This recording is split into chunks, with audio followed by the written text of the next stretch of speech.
दोस्तों पिछले कई दिनों से मैं कह रहा था कि जैसी आजकल इंडिया अलायंस वालों की हरकतें हैं, भाजपा को अगर इनसे निपटना है तो एग्रेसिव अंदाज अपनाना ही होगा। ज्यादातर भाजपा वालों ने तो मेरी बात नहीं सुनी, लेकिन शायद अनुराग ठाकुर ने सुन लिया और शायद इसी वजह से कल अपनी दी गई स्पीच के 40 मिनट में कम से कम 30 मिनट उन्होंने इंडिया अलायंस वालों को जमकर रेला और उन लगभग 30 एग्रेसिव मिनट्स में लगभग 20 मिनट अनुराग ठाकुर ने राहुल गांधी पर ही खर्च कर दिए। जब राहुल गांधी को लगा कि उससे अनुराग ठाकुर को रोकना पॉसिबल नहीं है तो उसने अखिलेश यादव को आगे कर दिया। पर अफसोस हालत अखिलेश यादव की भी अनुराग ठाकुर ने वही कर दी जो थोड़ी देर पहले राहुल गांधी की थी। कभी गए हो मिलिट्री स्कूल में? मैं खुद मिलिट्री स्कूल का पढ़ा हूँ। Wake up to reality. मैं आपके सामने कहना चाहता हूँ, ये तो केवल मिलिट्री स्कूल गए हैं। मैं आज भी टेरिटोरियल आर्मी के 124 रेजिमेंट में कैप्टन के रैंक पे अपनी सेवाएं दे रहा हूँ। Akhilesh ji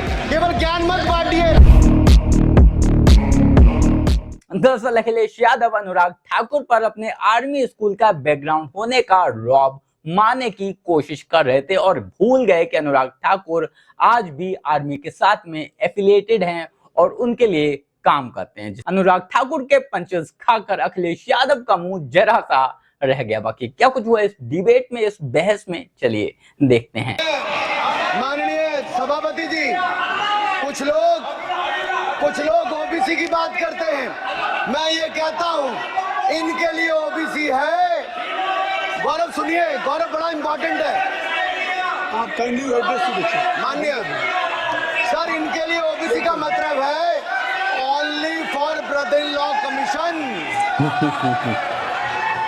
only for brother in law commission. और only for brother in law commission के लिए काम करने वाली पार्टी अदर बैकवर्ड कास्ट की बात करती है तो आर्मी को भी पंखे के साथ लटकर आत्महत्या कर लेनी चाहिए। मतलब जिस पार्टी ने अपने पार्टी के अध्यक्ष जो एक पिछड़े वंचित समाज से आते थे उनको धोती से खींचकर पार्टी से बाहर निकाल दिया हो, उसके शहजादे हमें ज्ञान बांट रहे। सर, ओबीसी की बात जनगणना की बात बहुत की जाती है। माननीय सभापति जी, जिसकी जात का पता नहीं वो गन्ना की बात करता है।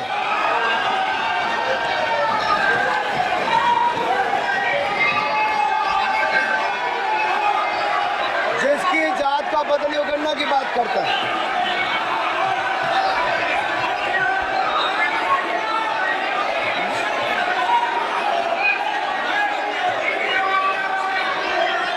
माननीय सभापति जी,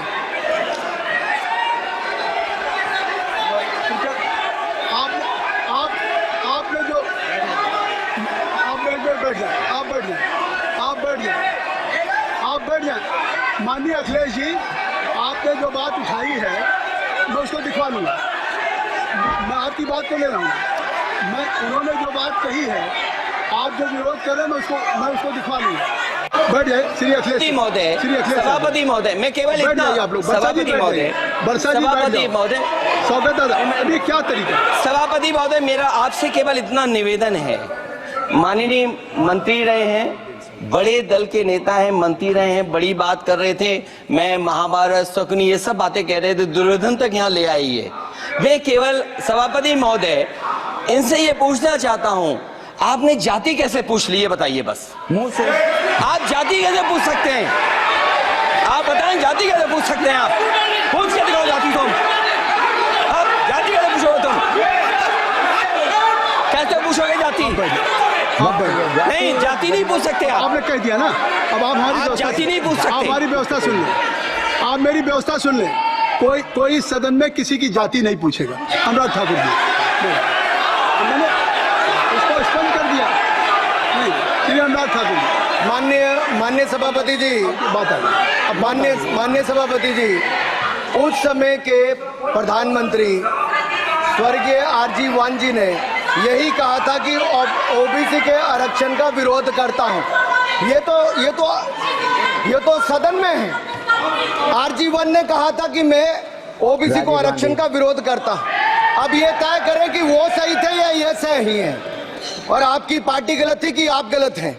सभापति महोदया, कोई भी नौजवान जो फौज के लिए तैयारी करता है वो कभी स्वीकार नहीं कर सकता। जब पहली बार ये स्कीम आई थी अग्निवीर, उस समय बड़े बड़े उद्योगपतियों से ट्वीट कराया गया था कि अग्निवीर से अच्छी कोई योजना नहीं है, इनको हम नौकरी दे देंगे, हम अपने यहां रख लेंगे। और शायद सरकार में बैठे लोगों को यह बात याद होगी, क्योंकि सरकार खुद स्वीकार करती है स्कीम ठीक नहीं है, तभी वो अपनी अपनी सरकारों से कह रहे हैं कि अग्निवीर वाले जो लौट करके आएंगे उन्हें कोटा दीजिए, आप नौकरी दीजिए।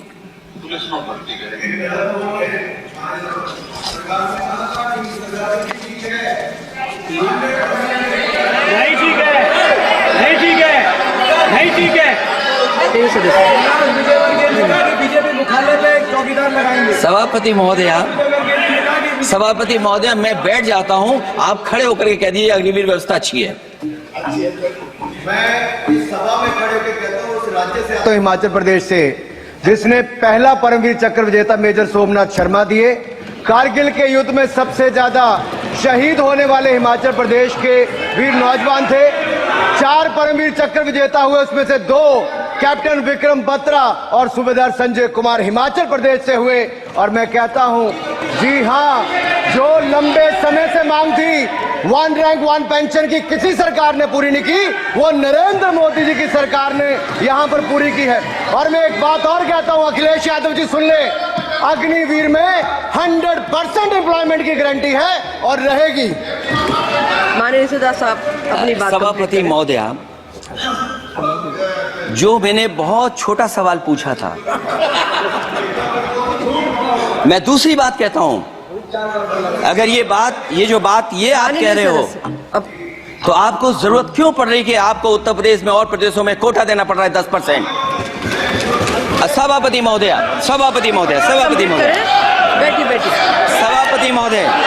जहां तक परमवीर, रुक जाइए।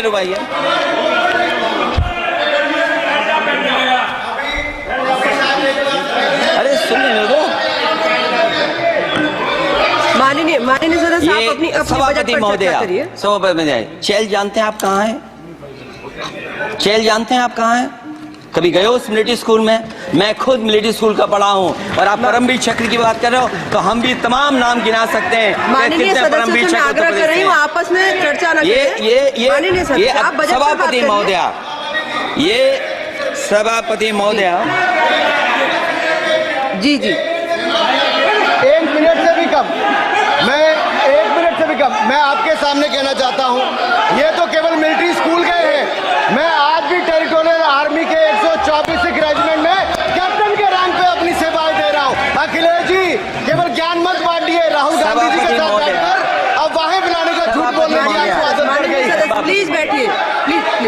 वैसे तो कल अनुराग ठाकुर का हर एक बयान, हर एक पंच निशाने पर फिट बैठ रहा था, पर अखिलेश यादव ने जानबूझकर बड़ी कर ली और ऐसे मौके पर भी उन्हें बोलने का मौका दे डाला, जिस पर अभी तक अनुराग ठाकुर खामोश थे, चुप थे, जिसके बारे में उन्होंने बात नहीं की थी। और शायद इसीलिए कहते हैं कि जब भी आप किसी पर उंगली उठाओ, जब भी आप किसी के खिलाफ बोलो, तो पहले उसके खिलाफ थोड़ी बहुत रिसर्च कर लो। मतलब थोड़ा बहुत तो आपको पढ़कर आना ही चाहिए। हर बार आपके पिताजी का बैकग्राउंड काम नहीं आता, हर बार आपके पिताजी की वजह से आप जीत नहीं सकते। बाकी आप लोग इस बारे में क्या सोचते हैं, कमेंट कर जरूर बताएं। जल्द मिलते हैं किसी नए वीडियो में नए टॉपिक के साथ। तब तक गुड बाय, नमस्कार, जय हिंद।